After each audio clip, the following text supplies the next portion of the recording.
As a complete security vendor, we're unique in our ability to blend the traditional client-side applications as well as the network security devices together. This allows them to actually work together on an engineering level and not simply being tacked on as an add-on product.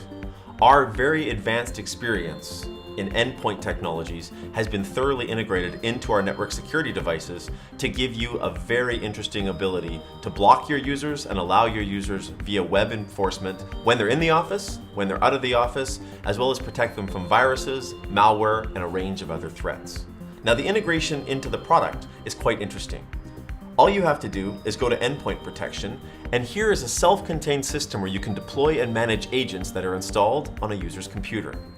For example, if I go to Computer Management, I can then go to the Deploy Agent field. The agent is already packaged up and ready to go. I can download it myself and spread it out to my individual PCs in the company, or give them a link that they can use to install it themselves.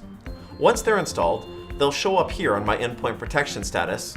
Coming back to the Computer Management tab allows me to look at my different individual groups, have a look at which computers have registered with the system, and also manage them into different categories like finance and sales with different access lists.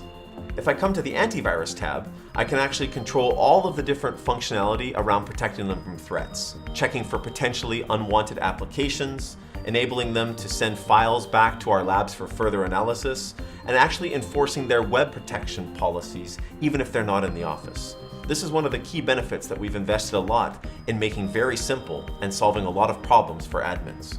For example, it's always hard to protect users when they're not in the office, and some solutions do it by bringing you back through the head office even when you're out in the field, making your surfing slow or even unavailable if the internet connection is not up to the task. What we can do is enable our web and endpoint.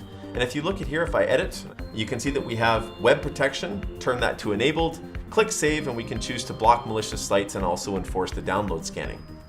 And if I do nothing else, all I have to do is go to the web control, turn the system on, and right now, all of the information that has been configured separately in our web protection system will apply to these users no matter where they are in the world. They don't have to come into the office ever. They don't have to connect back to the office to receive updates and new security policies, as we have a global service called Live Connect, which interfaces with my endpoints wherever they are in the world. Further extending our capabilities is some of the innovation that we've evolved around tying in your endpoints and UTMs if you're using the classic Sophos Enterprise Console. By going into the advanced options of computer management, you get a special code that you can take and transport into your Sophos Enterprise Console, which will allow those clients to also be enforced by the UTM endpoint security, which will allow those clients to also be enforced by the web security in the product. We're even smart enough here under web control to intelligently detect when a user on the network has our endpoint agent installed and is under our web enforcement on the client, in which case the product will detect that because they've already been scanned on the client, it doesn't need to waste cycles like CPU and RAM scanning them again with the same engines. If you would like that for security, audits, or compliance purposes, you can enable that here under the endpoint traffic setting. But otherwise, we'll intelligently scan people on the client side and on the gateway, and not both if they're in the office and behind the gateway at the same time.